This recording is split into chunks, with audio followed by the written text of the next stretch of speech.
You're listening to Hello Moxie with Nicole Donnelly. In each episode, we honor the unbreakable thread that connects the fierce women who came before us to modern-day pioneers carving their own paths.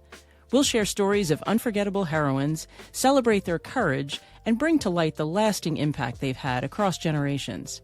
Get inspired by the stories of those who embody true Moxie and pave the way for others to follow. Hello Moxie is sponsored by DMG Digital, a woman-owned marketing consultancy dedicated to helping B2B companies and e-commerce brands create exceptional customer experiences. I am so excited to be here today and joined by my dear friend, Julie Basello. Julie and I met through LinkedIn a couple of years ago and immediately connected. She's the founder of Basello Media, and she's the host and producer of her own podcast, Reinvention Adventures. And as I was planning for this new podcast, this passion project, this just creative place for me to just explore and get to know so many wonderful women, I knew immediately that when I started the podcast, I wanted the first episode to be an episode with me and Julie. Julie has been such a great friend over the years, and she is just a phenomenal coach, and can't tell you how excited I am to have her be on the show. And we're going to do things a little different today. So since it's the start of the new podcast, I thought, wouldn't it be so cool if Julie could interview me and we could talk a little bit about what inspired the show, and I could share a little bit about some of the things that had led me in this direction. So Julie, welcome to our very first episode of Hello Moxie. Thanks for being here. How are you? I am excited to be here. I'm also honored that you chose me for this very illustrious task for your first episode. Oh, there's not anyone else I would have wanted to do this with. I mean, you're perfect. You're the perfect compadre for launching this new exciting show. So thank you for being up for the challenge and doing this with me. We'll see how it goes. Yeah, right. Absolutely. Before we start, I want to mention the LinkedIn connection, which I don't think people really fully understand the power behind things like LinkedIn and social media connections when they're used properly. I mean, when you think about it, had it not been for LinkedIn, for a few comments, for interactions on, through a keyboard, you and I never would have met in person and wouldn't be friends today. That's incredible when you think about it. It's absolutely true. Yeah. And it is really incredible. And we've met a couple times in person now. Yeah. Both times were just magical. And you're absolutely right. I mean, and it's all just the power of networking connections, right? Yeah. So you and I met on LinkedIn through a dear friend of ours, Dan Bigger. And Yes. I think it's just a great shout out to Dan Bigger. It's a great just example of how important the relationships are in our lives and connection. How you never know. Yeah. That connection. You never know how those relationships will lead to other really great relationships. So True. Yeah. All right. Well, let's kick things off. Let's do with it. My interview with you. I'm ready. So before we begin, I would like to know what inspired this podcast for you? Great question. Okay. So when I was a little girl, I remember in 6th grade, I had a teacher, Mr. Larson. And I loved Mr. Larson. Not going to lie, I had a little bit of a crush on Mr. Larson. He was an amazing teacher. And if you've been lucky enough to have like a really great teacher in your life who sees you and gets you and champions you, it is such a gift. And he was that teacher for me. I felt like he saw me. And so he had this special group in the class that was called the skunk group. And there was just a few of us in that group, maybe 4 or 5. Now, wait a minute. I have to know what the skunk group is. I know, right? What's Yeah. that name? So it's basically he would give us special projects, like extra assignments from the rest of the class. Okay. And he gave us an assignment to I remember he gave an assignment to me where he wanted me to write a play about someone in history that I admired. And I love history. I've always loved history. I don't know what it is. I think it's just the story of people and, how things, I don't know what, but I've always just been fascinated with history. So I loved this assignment. And immediately at this time, I had just finished reading a book called Uncle Tom's Cabin by Harriet Beecher Stowe. Mm-hmm. I don't know if you know that book, but I was just in love with that book. And so I knew that I wanted to write a play about someone during the Civil War era. And I specifically knew I wanted to write about Harriet Tubman. She struck me as someone who just had such moxie. She rescued so many people through the Underground Railroad and helped so many people escape slavery. And she did it over and over and over again. So not only did she herself escape, but then she had the moxie and the service to be able to go back and say, I'm going to help other people too. I'm not just going to.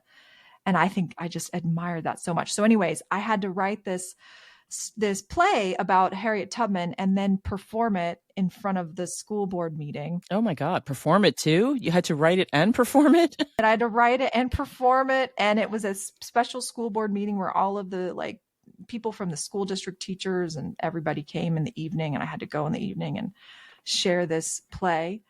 And it was such a wonderful, when you're doing something, Julie, and you can just tell in your heart, this is what you love. This is what you are meant to do. That's how I felt. I was like, I love telling this story, her story, and I love being able to perform it and share this message. And so that's kind of what inspired the show. I wanted to create a space where women could come and share about the women who have inspired them in their lives. Because I think as women, we don't hear enough of those stories. No, we don't. We don't focus on them enough. We focus on all the things that we're deficient in instead of focusing on the strengths.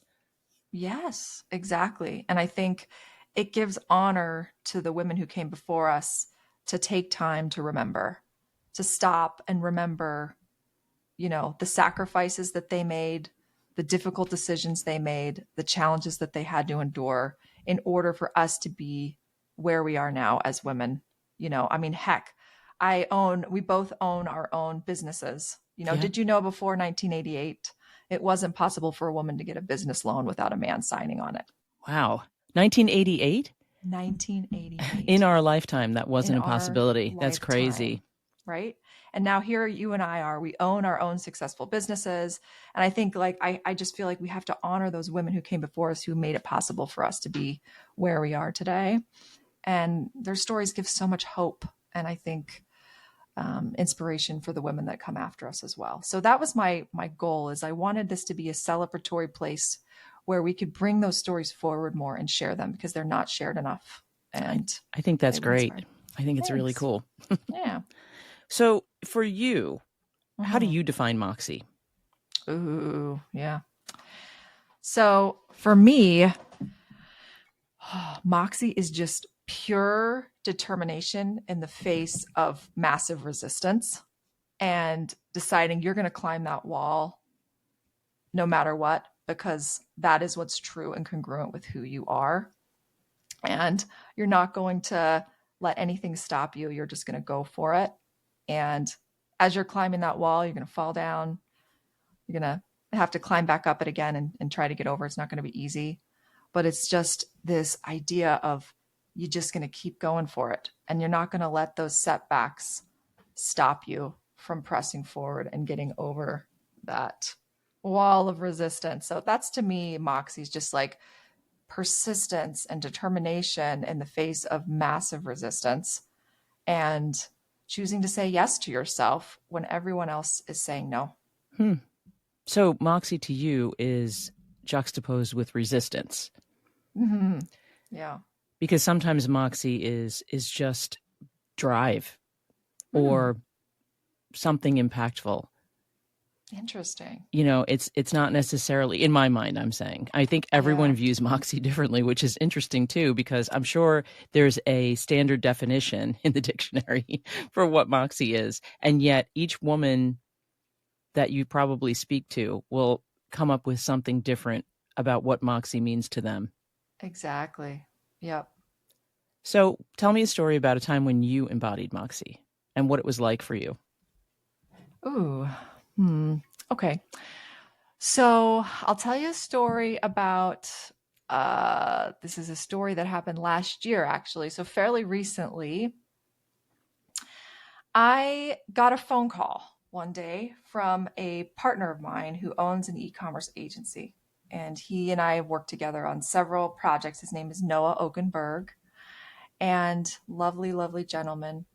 And he called me up one day in the fall, and he's like, Nicole, I'm producing this conference. I'm putting on this conference in New York City. It's in 3 weeks. And I would love for you to be the keynote speaker. 3 weeks. 3 weeks? 3 weeks. 3 weeks. Oh my God. Now, wait a minute. Let me backtrack here a second. You are obviously not an introvert. I'm not an introvert. No. I am what I would classify as an extroverted introvert. So I can appear extroverted and appear like I am the center of the universe at times. And then I have to go home and skulk in the corner and re-energize for a few days. Yeah. So 3 weeks, I just had a panic attack and I wasn't even there or asked to speak. Oh my gosh. Yeah. Go ahead. And it was the most beautiful conversation. And he was just like, I would love for you to share your experience, your journey, and you know, you'd be fantastic. And I remember sitting there thinking, my initial reaction when he said that was, what's special about my story? Truly, I was like, I don't see how anything, you know, that was my initial reaction. Really? Yeah.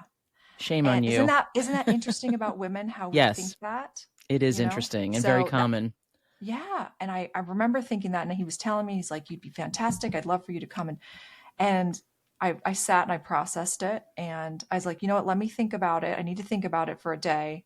That's how I am. I'm like, I got to sleep on it. I'm all, yeah. So I spent some time really thinking about it. And you know, the funny thing is I journal pretty regularly. And one of the things I like to journal about is, obviously, what are some of my dreams? What are some of the things I want to accomplish in the next 5 to 10 years? And I also journal about like accomplishments, wins that I had over the past 6 months. So I'll take time to say, what were my biggest wins the last 6 months? And what are some of the things that I want to, accomplish next? And what was really interesting is I had written in my journal probably a year or two, I can't remember exactly, a year or two before he asked me to do this, that I wanted to do public speaking, that I wanted to get on stage and actually do this. So you manifested it in your journal. Yes, I manifested it in my journal. I wrote it in my journal. And then, I asked for it in my journal, but I didn't ask for it in real life, And then here is this, person who, I really respect, who came to me and said, you know what, Nicole, I would really love for you to do this. And to me, it was manifesting to me. It was like, this is something that has been a goal of mine to do at some point in my career. Like, how can I got to do this, So I told him I'd do it. And I had 3 weeks to prepare my keynote. Wow. Oh, how long does a keynote speech have to be to be a keynote speaker? It depends. So thankfully, this one was only 25 minutes, but the normal average for a keynote is 50 minutes. Right. So it's almost an hour of you on stage speaking alone. Exactly. Yeah. And you better have something to say if you're on stage for an hour. Right? Oh my gosh, you're not kidding. And so anyway, so I was like, I'm going to do this. And 3 weeks, I wrote my keynote speech. I would pace my house saying it over and over again. I recorded myself in front of my kids, and I'd watch myself back to just see like, oh my gosh, what do I need to change? I'm clenching my hands. I need to all of that kind of stuff. Like, I leaned into it. I was like, if I'm going to do this keynote, I'm going to just dedicate everything possible to making this like truly authentic to me and my story. That's fantastic. And that's what my keynote was. It was it was my story, my experience, helping this client go through the process of digital transformation and all the lessons learned. And that was a moment of Moxie for me. And I'll never forget when I got on that stage in New York. I went to the venue the day before, and I got on the stage, and I'm telling you, I got the goose pimples. I was like, oh my gosh, I cannot wait to do this. And I just knew, I was like, I'm so excited. And the next day, of course, it's scary to get on stage in front of people, hundreds of people that you don't know. And, true. True. And it's, a male dominated audience, let's be real. So there was definitely some fear and imposter syndrome there that I had to, acknowledge. But I was like, whatever, I'm going to just go get up there and tell my story and lean into it. And I did, and I loved it. And it was fantastic. Amazing. And the most beautiful part of that experience, the part of it that I think just I loved the most, is the relationships and the people that I met from doing that I would have never met had I not said yes and done it. And relationships that I cherish to this day that have dear friendships. And so I think sometimes my biggest learning and takeaway from that is to lean in and do the hard things because of the connection and the wonderful relationships that are going to be waiting for you on the other side. Yeah. And the potential to be able to say to yourself, look what I did. Yes. Yes. So you don't have to say that out loud, but in your internal dialogue can tell you, can have a conversation. Just don't do it out loud. People will think you're crazy. Absolutely. Yes. Okay. So who's a woman in history you admire, and why do you admire her? Oh, yeah. Well, I mentioned at the top of the show, I really admire Harriet Tubman. Mm-hmm. And what's really cool is my daughter and I, my 9-year-old, we love to watch movies together. She's a little movie buff with me. And as she's been getting older, I've been introducing her to a lot of the movies I loved when I was growing up. And so it's really fun. Well, we watch a lot of the old 90s rom-coms and all that kind of stuff. But anyway, I digress. So the other day we were on Netflix just browsing around and happened upon this movie called Harriet. And it was about Harriet Tubman. And I was wow. Like, how did I not know this movie existed? It just came out like within the last 4 years. And, I told you about how I wrote the play when I was in 6th grade. Well, I was like, Charlotte, we should watch this movie. And she's like, oh, Mom, I love Harriet Tubman. And you didn't even know she did? I didn't even know she did. She said, I learned about her in school today and I had to do an assignment on her. And I was like, oh my gosh, we got to watch this movie. And I was like, I love her too. So anyway, we watched the movie together and we were both just riveted the whole time. And as I sat there watching the movie with her, I was just so happy to be able to see this beautiful, like across the generation, she was able to watch this woman from 150 years ago face, with incredible moxie, face incredible resistance and, just keep on again and again and again, going back and trying to help people escape slavery. And just to see her, that example, for her to be able to watch that example and know like what's possible for her. Like if Harriet Tubman, who was abused, who was a woman in slavery, who suffered and struggled most of her life, could step up and stand up and be able to, do what she did and to help the people that she did. Like, why not me? Why not my daughter, Charlotte? Right. Like if she could do it and she could face such incredible persecution and injustice and unfairness and suffer the abuse that she did and be able to overcome it, like, geez, why not? And it was just at the end of the movie, my daughter was just, she just loved the movie. We both did. And so that is a woman that I just really, truly love and admire. And I loved how connected she was spiritually. She was a very spiritual woman.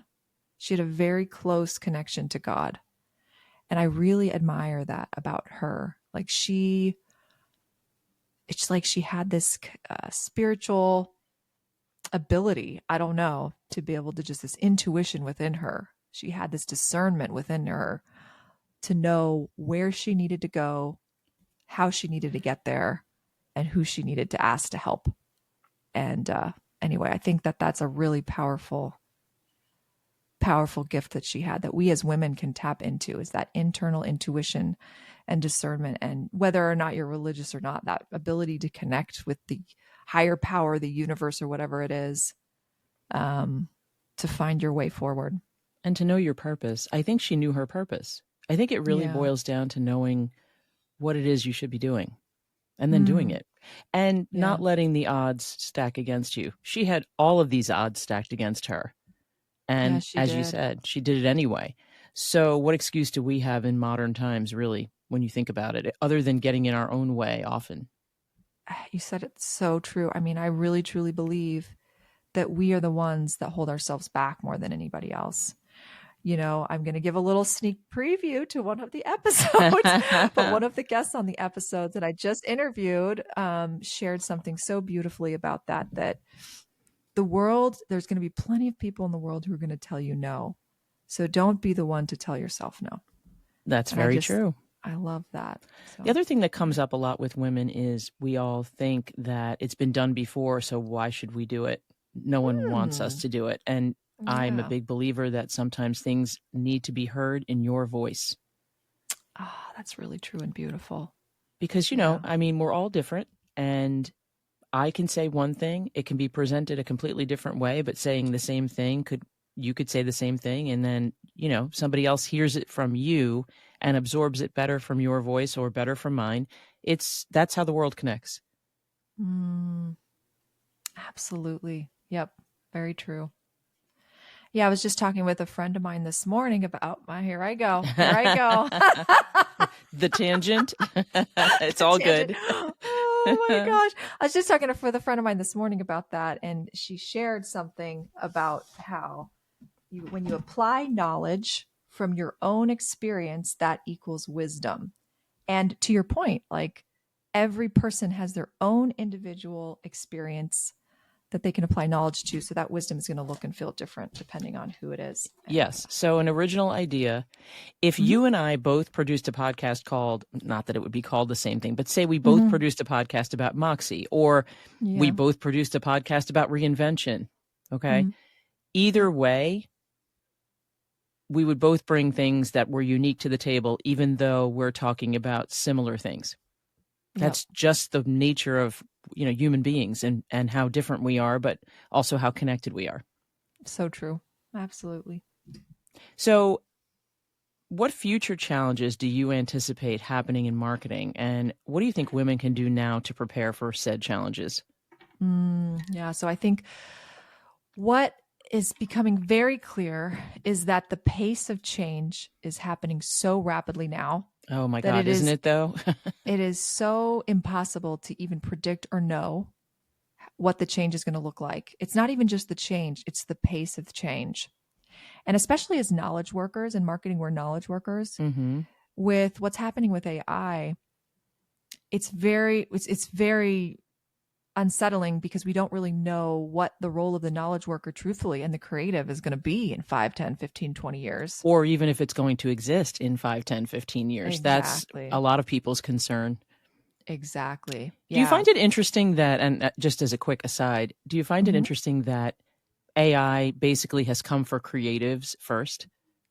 I mean, engineering is structured. There's, you know, starts and finishes, and yet the AI algorithms, whatever you want to call them, have been structured around creative endeavors and not things that have more structure to them. I find that very interesting. Like doing my dishes or my laundry. Right. I'd much rather have AI do those like menial tasks for me than try to create something that I just think it's so weird. And I mean, I get it, I guess, but I'm also a little annoyed at it because, of course, I have skin in the game, as you do. Yes, absolutely. So it's caused me to reflect a lot on, okay, what is it that makes us human? What is it that we can lean into that AI just simply cannot? And, you know, I thought about this a lot. And the thing that I think makes us, that's always going to separate us from AI, you know, there's, you know, Elon Musk said that, you know, there's this big artificial general intelligence, which is basically this idea or this reality, frankly, that we have to come to terms with, that AI is going to be smarter than the smartest human. Okay. And that's a little scary to think about, that possibility that these artificial, you know, computers essentially are going to be able to handle creative tasks, any kinds of tasks faster and better than we can. And that introduces a lot of, like, if you think about, as women, we already struggle with imposter syndrome already. Yes. Very much so. And this idea that now a computer is going to be able to do something faster and smarter and better than us just means that the pressures that we as women are going to face and the imposter syndrome that we're going to face the next 5, 10, 15, 20 years is only going to escalate. So in my perspective on this is, the one thing that separates us from AI is that we have a body. AI will never have a body. And so to me, I think about, what can I experience as a woman in my body that I can learn, gain wisdom, do, that AI can never take from me? How can I experience the world with my five senses as much as possible and connect and ground myself in the things that my body can do outside in nature, all of those things.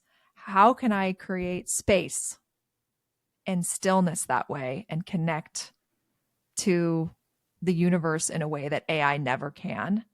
And maybe, like, I don't know, maybe the answer is, rather than us trying to just keep up and try to run and try to do as much as possible to keep up with the pace of change, what if instead we met that with slowing down? What would it look like if, as women, if we stopped and we embraced and gave ourselves more space and time to be still and to play? And I don't know what that, what the output of that will be, but like, how can we, instead of competing with AI for output, how can we just create this new pathway somehow? I don't know. Interesting. I've been thinking about it. I don't have it's kind of something I'm pondering in my mind, what that would look like. As someone who's been creative my entire life, I think that what I find right now missing from AI is the emotional connection to whatever it's producing. So as a person who creates, you create something, and you, unfortunately or fortunately, depending on the circumstances, can be emotionally connected to it. And when you create for business, that develops into something that's a little bit of a challenge, because you can't be emotionally connected to something that someone else is going to critique and want to change. And that's natural in a business environment. But let's just say I'm painting, or I'm creating something for myself, or I'm shooting photographs of a person or whatever. The one differentiator that I don't think AI that I've seen so far can duplicate is my emotions in relation to that creation. Yes. Now, is it coming? I believe it's coming. I think that they do something. To me, it feels like fake emotion, almost like, okay, so feel sadness and create this, I don't know, a visual image based on, sadness and darkness, or I don't know, something. You can put prompts in to get emotional responses from AI, but it's not authentic. You're so true about that. And the way AI is now, you raise such a great point. The way AI is now, you can tell that it's artificial. Yes. When you see an image, I can tell the writing style. You can feel and sense it. I remember reading something recently about when an artist creates a piece of art, there's actually like a cellular experience that happens, so that whenever someone views that piece of art, it's like they're experiencing it from the artist's own viewed, experienced, I don't even know how to, it's like this neurological phenomenon that they've actually studied to show. And I think as you were saying that, it just made me think of that there's just no way. It's like the connection between the artist, exactly, and the viewer. And you're not creating as an artist for the viewer. You're creating for yourself. But what you're doing is you're exposing a piece of yourself to the viewer. And I think the strongest artists and the most connected artists are the ones that are willing to be the most vulnerable. And people struggle with vulnerability. AI doesn't know what vulnerable is. Ooh. Some people view vulnerability as a weakness. In fact, if you are able to be vulnerable, to me, that's a superpower. Yeah. And art is essentially being vulnerable at its core. It's showing people how you see the world. And by doing so, you're exposing parts of yourself. I owned an art gallery for 10 years. I don't know if you remember that in our discussions, Nicole. And what you said about that connection, that cellular connection between the artist and the viewer, is very true. When you stand in front of artwork, I used to tell clients that would come in, art should make you feel something. And then they would look at something and say, oh, well, I don't like that. And I would say to them, did you feel something? Meaning, it's not that you're going to feel something good all the time. You're going to feel something. So you might walk up to a piece and it makes you feel disturbed or uncomfortable. And then some pieces might make you feel connected or happy, or I don't know, they might just feel a certain way to you that isn't negative. So it could go either way, but either way, you're still feeling something. And that's the beauty of art. And I don't see AI being able to quite reproduce that to the level that a human can. Now, I could be wrong, but that's just me and how I view it. Yeah, I think that's really beautiful and I think very true. I know that you frequently ask this question to guests that you've interviewed. So tell me at least one or two things that are lighting you up right now, exciting you about life. What is lighting me up? I am going to London on Saturday for the very first time. Never been to London.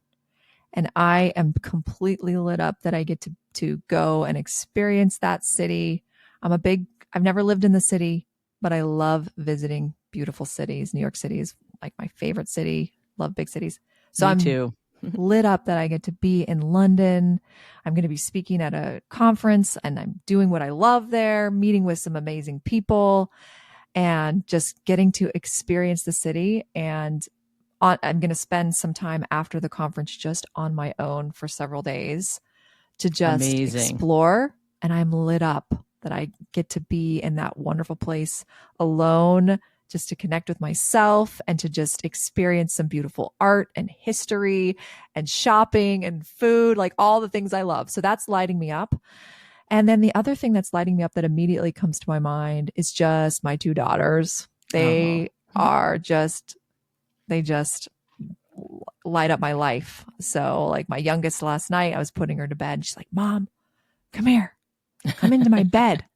I'm like, okay. I come into the bed and she just wraps her arms around me and says, Mom, I love you. Oh, that's so sweet. So sweet. I was like, why does she want me to? I was like, what does she want to do? Why am I coming into this bed? I thought she was going to do something to me when I got in there. I didn't know. And she literally just put her arms around me and said, I love you. And I just love my girls. They light me up. They bring me so much joy. And so much of what I do, like this project, is a lot of it is for them. I want to show them what's possible for them. I want them to be confident in who they are and what their voices are and what their opinions are and their thoughts are. I want them to live their lives with such just congruence and authenticity and vulnerability. And so they light me up. And because they light me up, it's kind of like inspires me to want to do, projects like this that can hopefully be an inspiration for them. So, and my oldest daughter lights me up. She's a little performer. She's a little thespian. I just saw her perform in Mary Poppins. She played the part of Bert. And I got to tell you, when she got on that stage, she just lit up the stage and I was captivated. And seeing her up there, just 13 years old, just with such confidence, and she knows who she is. She believes in herself. And to see that is a massive inspiration for me, because when I was 13, I could never have imagined myself stepping onto a stage like that. So I don't know, they're lighting me up, and there's a lot more that's lighting me up, but those are the two things that come to my mind immediately. Those are pretty important things. And I think when your children want to be around you, you've done something right. Oh, you're so wise, Julie. I'm not. I'm really not. I'm a collection of all the things I've encountered. Yeah, that's all I am. That's true. Very true. Right. I want to know what's lighting you up, Julie. What's lighting me up? That's an interesting question. I have to say that that all of the podcasts that I produce for clients, for myself, I love doing it. I love speaking to people. I love recording. I love being able to make other people who are recording sound amazing. I really enjoy that. I would say that's one of the things that's lighting me up. And I mean, I'd have to give that one some thought. I'll have to get back to you on that. Well, I got to say, it's so clear that lights you up because you have such passion for it and just such commitment to doing exceptional work. And Thank you. I'm glad to have you on the team. You're awesome. I'm glad to be on the team. Yay. All right. So we're going to wrap this episode up with one last question. Okay. It's, what advice would you pass on to future women? I'm stumped at the moment, Julie. So give me a second to figure. What advice would I pass on to future women? I'm going to start you off with something my mother said to me and my sister when we were growing up. Okay. And it was, and now my mother was born in the 1939. So she was, in the 50s, and that's 50s and 60s era she was a stay-at-home mom, and then she went to work once we got into high school and college. But she used to say to us, always be able to take care of yourself. If you meet people in your life that can take care of you, that's great. But if you're always able to take care of yourself, you will never be left in a situation where you're struggling or can't do what you need to do to keep yourself whole and going and keep yourself going. Always be able to take care of yourself it's a very simple statement, but coming from a woman of that era, and also coming from a woman in general, like that wasn't really something that you heard back then very often. No. And it's interesting because both me and my sister have been very career driven, and both of us have done an okay job at always being able to take care of ourselves. And things have been thrown our way, life circumstances, and, all the good things that happen in life. And we've navigated them. Sometimes, more successfully than others, but for the most part, we've navigated them. And I know that quote stuck with my sister as well.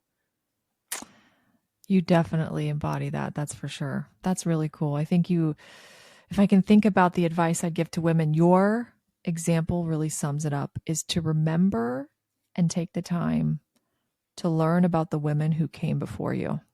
Yes. The women, your mom, your grandparent, your grandmas, your aunts. Learn about the women in your family line who came before you, and the women in history who came before you, and really take the time to know what they did, what they thought, what their thoughts were, what they believed about the world, what they valued. Take the time to learn those things and let that inspire you, and figure out how you can honor them and honor their legacy and the choices that you make every day. And yeah, that's, I think, the advice I'd give. I found a lot of joy and purpose myself when I've taken time to do that with my own family. And I know that it's something that can help other women too. That's amazing advice. And it can certainly teach you a lot about yourself and where you came from. Yes. Because we are all, a product of someone else, or many someone else's when you think about it.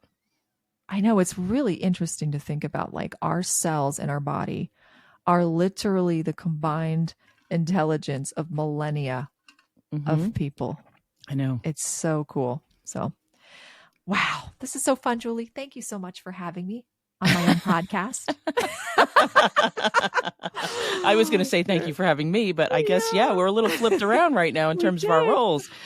Yeah, I know. It's so funny. This was actually so much fun to be able to interview you, since I've, producing your podcast, I've been able to listen to you interview others. So this was actually very much an honor, and I appreciate you choosing me. You're welcome. The pleasure was all mine, Julie.